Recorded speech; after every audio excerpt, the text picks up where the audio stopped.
Viewers, this is a special broadcast. We have Congress's Pappu Yadav joining us. Pappu ji, times now पे बहुत स्वागत है आपका।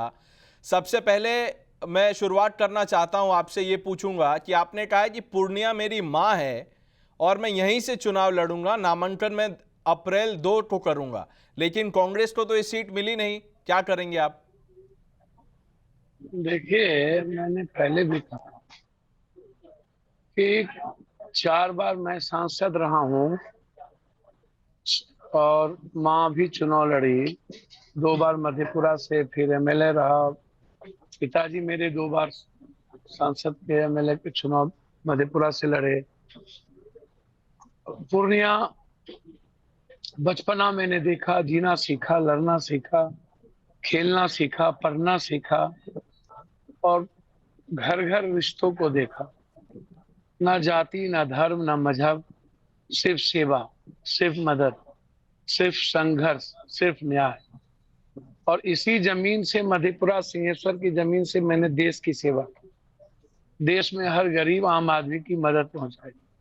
दिल्ली में सेवा आश्रम शुरू किया, जो दुनिया में सभी जगह के गरीब वहां थे। और आपको आश्चर्य होगा, मैं आपसे एक बात कहना चाहता हूं कि ये प्रणाम पूर्णिया, सलाम पूर्णिया, जोहार पूर्णिया का कार्यक्रम 8 महीने से गांव-गांव चल रहा था जी। लगभग 6 साढ़े 6 लाख लोगों से ऊपर हम लोगों परिवार से मिले, लगभग गांव गए और एक रैली हुई प्रणाम यात्रा को लेकर के 5 कमिटमेंट के साथ कि हम क्या करेंगे। उसमें 2 लाख से ऊपर लोग आए, गरीब गुरबा आए, मिडिल क्लास के लोग आए, दलित आए, आदिवासी आए, ठेला रिक्शा, टमटम, सब्जी, दूध, परचून वाले सभी लोग आए। और एक आस्था जो मेरी पूर्णिया के जनता के प्रति भगवान की तरह है, उन्होंने अपने बच्चों को, अपने बेटों को दूध आशीर्वाद देने आए जी। और इतने विश्वास के बाद जब हम 19 तारीख को मुलाकात लालू यादव जी से किए, जिनसे मेरा रिश्ता 82-83 से, 84 से, बड़े भाई छोटे भाई की तरह, बेटे की तरह, विपक्ष के नेता से सरकार, सरकार से लेके अभी तक जब जब संकट और परिस्थिति में रहे, हम साथ रहे। और हमने, जब उन्होंने हमसे कहा कि आप मधेपुरा चले जाइए और मेरे पार्टी को ज्वाइन कर लीजिए, तो मैंने हाथ जोड़ के कहा कि पूर्णिया में ये परिस्थिति है और पूर्णिया ने कभी हमको जाति के आधार पर राजनीति में नहीं देखा। जब भी हम किसी भी परिस्थिति और संकट में रहे, पूर्णिया की जनता, पप्पू जी, आवाम, ये बात यूथ, तो बिल्कुल ठीक है, माँ और लेकिन बहनें, जब लालू जी ने आपको ऑफर दिया कि आप पार्टी ज्वाइन कर लीजिए, तो आप में क्या संकोच क्या था? आप वही ज्वाइन कर लेते अगर पूर्णिया वो आपको दे रहे थे तो? एक बात पहले इसको समझिए, पूर्णिया नहीं दे रहे थे ना, पूर्णिया की बात ही नहीं हुई ना। वो मधेपुरा चाह रहे थे कि मैं लड़ूं और मैंने हाथ जोड़ के कहा कि मधेपुरा की संभावना अभी निकट में नहीं है। अभी मेरे लिए लक्ष्य है सीधा मधेपुरा, पूर्णिया। और पूर्णिया के अलावा सीमांचल को जिसका संकल्प है मुझे नंबर 1 करने का जी, उसके अलावा मैं दूसरी बात नहीं कर सकता। और जहां तक ज्वाइन का सवाल है, कांग्रेस परिवार ने हमसे बात होगी और परिवार से तब कोई बात करूंगा। दिल्ली आने के दूसरे दिन बाद, दिल्ली आने के बाद प्रियंका जी का फोन आया और जिस तरीके से परिवार की तरह हमारे लीडर ने हम पर विश्वास दिखाया और जो लंबे समय से सदन और सदन के बाहर जो राहुल जी के साथ जो संघर्ष रहा और बेबाक बोलने वाली एक ऊर्जावान त्यागी व्यक्ति, संत टाइप से, जो सिर्फ एक लक्ष्य है गरीब, गरीबी और युवा और किसान जी, महिलाएं। 10,000 किलोमीटर चलने के बाद लगातार एक व्यक्ति ने जिस विश्वास के साथ हमें उन्होंने बहुत पहले से जी। नहीं पप्पू जी, आपको, आप जो मान सम्मान की बात कर रहे हैं वो आपको मिला, वो हमने देखा भी जब आपने कांग्रेस पार्टी दिल्ली में ज्वाइन की थी। आपके बेटे भी थे वहां आपके साथ। लेकिन मैं ये जानना चाहता हूं, इनफैक्ट लोगों के मन में है कि जब आपने ये कहा कि अब हम कांग्रेस के साथ लोकतंत्र को मजबूत करेंगे, वो काम करने की मैं कोशिश करूंगा, लेकिन आप पूर्णिया पे भी कह रहे हैं कि मैं हटूंगा नहीं, तो जब आप 2 तारीख को नामांकन भरेंगे तो क्या पार्टी छोड़ के भरेंगे, क्योंकि सीट तो है नहीं कांग्रेस के पास? अच्छा, आप मेरी माँ से भी अलग कर दें? नहीं, मैं तो बस आप पूछ हमारी रहा हूं। मिट्टी और खून से भी अलग कर रहे हैं। हमारी वो विचारधारा है और ये मेरा स्वामित्व है, आस्था है। आस्था पर कोई प्रश्न चिन्ह नहीं हो सकता। माँ और बेटे के रिश्ते बिल्कुल अलग हैं और सत्ता सियासत अलग है, देश अलग है, विचारधारा ऊपर है। तो तो पप्पू जी, विचारधारा के प्रति ही ना हमने अपने भावनाओं को मैंने तो राहुल जी पप्पू के जी, साथ क्या या ये प्रियंका जी के कहना साथ। सही होगा कि अप्रैल 2 तारीख तक अगर अगर अलायंस के बीच में कोई बात नहीं बनी तो आप इंडिपेंडेंट वहां से लड़ेंगे पूर्णिया से? देखिए, जनता की पूर्णिया के जो मैंने पहले भी कहा कि भगवान मानता हूं, उनकी जो उम्मीदें हैं, उनकी जो आवाज है, उस आवाज उस आस्था के साथ खिलवाड़ मैं नहीं करूंगा। एक स्वीकार्य डेट है, वो 2 तारीख प्रस्तावित डेट है और मुझे लगता है कि जो जनता जिसको मैं भगवान कहता हूं उसके साथ खड़ा रहना ही मेरा दायित्व तो बनता है। लेकिन मैं यह प्रयास जरूर करूंगा कि मुझे एक आशीर्वाद हमारे दोनों नेता आदरणीय प्रियंका गांधी जी, राहुल गांधी जी का प्राप्त रहे और मुझे उम्मीद है कि मेरे हाथ में कांग्रेस का झंडा होगा और पूर्णिया जो कांग्रेस की जमीन रही है आज तक 20 साल हम यहाँ नहीं थे, तब राहुल आरजेडी ने यहाँ किसी को उम्मीदवार नहीं बनाया। अगले जी। बार हम यहाँ से चुनाव लड़ना चाहते थे, लेकिन रंजीत रंजन जी कांग्रेस से लड़ रही थी सुपौल और कांग्रेस ने यहाँ टिकट दे दिया था, इसलिए मुझे लगा कि मेरा लड़ना सही नहीं है और हम मधेपुरा चले गए, नहीं तो अगले बार ही हम यहाँ चुनाव लड़े। अच्छा, पप्पू जी, ये बताइए कि आपके तो संबंध कांग्रेस में भी बहुत अच्छे हैं, लालू जी के साथ भी बहुत अच्छे हैं, तो फिर दिक्कत कहाँ आ रही है? लालू जी को अगर आप एक बार कह देते कि ये सीट हमारे लिए छोड़ दीजिए तो वो छोड़ देते, लेकिन उन्होंने तो बीमा भारती को चुना जो जदयू से अब आरजेडी में आ गई हैं। देखिए वो क्या किनको चुना, वो पूरा का पूरा वो पार्टी के वरिष्ठ नेता है, हम लोग के गार्जियन है और संघर्ष के प्रतीक है। वो जैसा समझते हैं, जिस तरह के उनकी जिम्मेदारी है वो तय करते हैं, लेकिन मेरा जो अधिकार है, मैंने वो अधिकार ऊपर भी अपने नेता राहुल गांधी जी को भी, प्रियंका जी को भी और लालू यादव के साथ भी मैंने शेयर कर दिया है कि पूर्णिया तो के अलावे मैं अच्छा पप्पू जी, ये बताइए, राहुल गांधी जी से आपकी बातचीत हुई है इस बीच में? क्या कहा आपने उनसे? लगातार संदेश राहुल गांधी जी तक मेरा चला जाता है और हमें खबर मिल जाती है। वहां से क्या संदेश आया? जब आपका संदेश गया तो वहां से क्या आया मैसेज? अब जरूरी नहीं है ना कि एक दूसरे के बातों को मैं आपसे शेयर करूं। नहीं, शेयर मत कीजिए, थोड़ा हिंट दे दीजिए।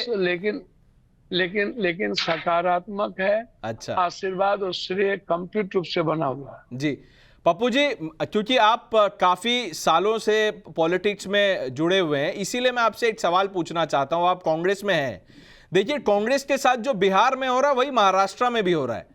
कांग्रेस के जो महाराष्ट्र के नेता हैं वो नाराज हैं, वो कह रहे हैं कि उद्धव ठाकरे, हमको जो सीट चाहिए वहां पे उद्धव ठाकरे जी ने अपने उम्मीदवार निकाल दिए हैं। आप कह रहे हैं कि राहुल गांधी जी ने इतना न्याय यात्रा किया, इतने 1000 किलोमीटर चले, लोकतंत्र को वो भी मजबूत करना चाहते हैं, तो कांग्रेस पार्टी इस संकट से क्यों गुजर रही है? देखिए, संकट से में तो बीजेपी है जो जिनको 5 MP लौटा दिया गया, गुजरात में 3 MP लौटा दिया गया, यूपी में, और उनके पास उम्मीदवार नहीं है। बीजेपी और झारखंड पार्टी और कांग्रेस के उम्मीदवार से अपना झारखंड में टिकट दे रहे हैं, हरियाणा में कांग्रेस की उम्मीदवार को ला करके वो टिकट दे रहे हैं। तो जिस 10 साल और अटल जी से लेके आज तक उनको एक टिकटार्थी नहीं मिल रहा है, 60% उम्मीदवार और मुख्यमंत्री कांग्रेसी है वहाँ। शुभ बाजा तब बाजा चलनियों बाजा। राहुल गांधी जी देश धर्म की बात करते हैं, पार्टी सेकेंड है, देश धर्म पहले है। नाराज होना स्वाभाविक है और मुझे लगता है कि, लेकिन गठबंधन धर्म की बात आती है तो राहुल गांधी जी चाहे ममता दीदी हो, चाहे केजरीवाल जी पंजाब में अलग लड़ रहा हो, चाहे डी राजा की पत्नी इनके खिलाफ चुनाव लड़ दी गई हो, तो डी राजा की पत्नी खिलाफ चुनाव लड़ गई, तो पंजाब अलग है, दिल्ली अलग है, अमुक जगह अलग है। तो मैं समझता हूं कि ये बहुत महत्वपूर्ण है कि check and balance Rahul Gandhi ji एक किस तरीके से कर रहे हैं। और अच्छा देश पप्पू जी, उनके मैं सामने मुझे एक ये लक्ष्य बताइए कि अगर आपको राहुल गांधी जी का फोन आया और उन्होंने अगर ये कहा आपसे कि आप पूर्णिया छोड़ दीजिए क्योंकि अलायंस धर्म जिसकी आप बात कर रहे हैं उसमें आप छोड़ दीजिए, तो आप उनकी बात मानेंगे? 100% नहीं, 200% स्वीकार करेंगे, मानेंगे। पर्सनली उनका जो आदेश होगा उसको स्वीकार करेंगे, क्योंकि विचारधारा से हम बने हैं। देश और सीमांचल चाहती है कांग्रेस एस्टेब्लिश करे, राहुल गांधी जी पीएम बने, हम सबका संकल्प है।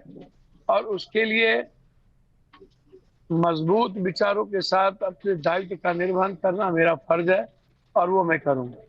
आप प्रधानमंत्री नरेंद्र मोदी का व्यक्तिगत विरोध करते हैं कि भाजपा की जो पॉलिसीज हैं, आइडियोलॉजी है?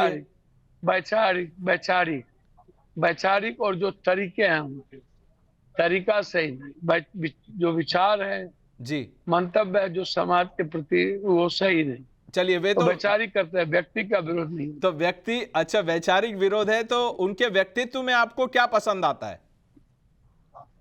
नहीं नहीं, उनके व्यक्तित्व में एक ही चीज पसंद आता है कि सत्ता के लिए वो दुनिया का, चाहे वो जितना सत्कर्म हो, कुकर्म हो, ईडी हो, सीबीआई हो, चाहे जिद हो, चाहे पैसा हो, चाहे खरीद के लाओ, फरोख्त के लाओ, चाहे सब दल तोड़ दो, चाहे लोकतंत्र तोड़ दो, मर्यादा तोड़ दो, सत्ता बची रहनी चाहिए, भर राज्य हो, चाहे जो कर्म करना पड़े, मरवाना पड़े, मारना पड़े, करना पड़े, सब करो, लेकिन सत्ता जिंदा रहे।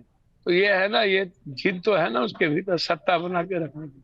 अच्छा, ये आजकल सब में नहीं है, सकारात्मक रखे, ये पसंद है मुझे। और सब चीज तो झूठे के ऊपर आधारित है, ब्लैक मनी, सब मनी, सब तो जितना देखिएगा, 15 लाख जी Swiss bank, Pappu Yadav ji, SBI आखिर में मैं बैंक। आपसे सवाल एक पूछना चाहता हूं। मुख्तार अंसारी पे जो आपने टिप्पणी की उस पे उसका काफी विरोध हो रहा है। 8 मामलों में जिस व्यक्ति को सजा हो जाए, जिसमें हत्या, अपहरण, एक्सटॉर्शन, उसको कुछ लोग जैसे समाजवादी पार्टी के नेता, उन्होंने कह दिया मसीहा है, ओवैसी के पार्टी के नेताओं ने उनको मसीहा बोल दिया, और आपके जो विचार थे। भैया मसीहा तो मैं नहीं बोल सकता किसी को। सेवा करता है तो लोग उसको सेवक कहते हैं। सेवा तो वो गरीब का, बीजेपी की पार्टियों की सेवा की है, लेकिन यदि वो गलत सही थे तो कानून तो काम कर ही रही थी और कानून सजा दे ही रहा था। उनको कौन सही ठहरा सकता है? जब दोषी हो जाते हैं तो दोषी होते हैं। लेकिन जो तरीका है, जो पहले कह दिया कि हमको जहर दिया जा रहा है, और बात सही है, किसने दिया, कब दिया, कैसे दिया, वो भी सब चीजें, उसकी पूरी जांच हमने कही है कि लोकतांत्रिक मूल्य की समाप्त हो जाए और संवैधानिक व्यवस्था खत्म हो जाए, तो तब हाई प्रोफाइल नहीं, लेकिन चीजों की ये जांच जो जहर हाईकोर्ट, देने वाली बात है पप्पू जी, पोस्टमार्टम में तो ये आई नहीं है। तो वो जब जांच होगी हाईकोर्ट बेंच से, और जब डॉक्टर से, अब कौन इतने बड़े कदावर आदमी से कौन टकराएगा, किसको डर है? इसलिए बेफिक्र रहें। हम जांच की मांग करते हैं, परिजन भी जांच की मांग करते हैं, और मुझे लगता है कि दूध का दूध, पानी का पानी हो जाएगा जब सामने में जांच आ जाएगी। नहीं, तो जो लोग उनको तो मसीहा इसीलिए कह रहे हैं, मुख्तार अंसारी को, उनको क्या कहेंगे आप? क्या वो सही कह रहे हैं कि गलत कह रहे हैं? पब्लिक, हमने 100 में 100% पब्लिक को, ब्राह्मण को, भूमिहार को, राजपूत को, सबको देखा मसीहा कर। ये उनसे पूछिए ना, यदि कोई किसी की मदद करता है और उसको कोई मसीहा कहता है, तो इसमें भी आप लोगों को दर्द है। कोई गरीब का मैं नेता कहता है तो उसमें भी दर्द है। नहीं नहीं, गरीब के तो ठीक है, लेकिन 8 मामलों में सजा हो चुकी है, 60 से ज्यादा तो उन पे मुकदमे थे। उसको भी अगर लोग मसीहा कहेंगे तो कहीं ना कहीं जो पब्लिक लाइफ में पप्पू जी, तो वो उनको शोभा नहीं देती। बट आपने हमसे बेबाकी से बात रखी, आपने हमसे बात किया टाइम्स नाउ पे। पब्लिक मसीहा कहती है ना, पब्लिक मसीहा कहती है। न्यायालय जिसको सजा देती है उसको दोषी ही कहा जा सकता है, जी, और पब्लिक उसे मसीहा कहती है। दोनों दो संदर्भ है। नहीं, मैं पब्लिक की बात नहीं कर रहा था, मैं समाजवादी पार्टी और ओवैसी जी के पार्टी के नेताओं की बात कर रहा था। नहीं, वो गलत है। यदि गलत को गलत कहेंगे, लेकिन पब्लिक के लिए कोई काम करता है तो वो मसीहा हो ही जाता है। जी, पप्पू यादव जी, आपने हमसे बात किया, थैंक यू।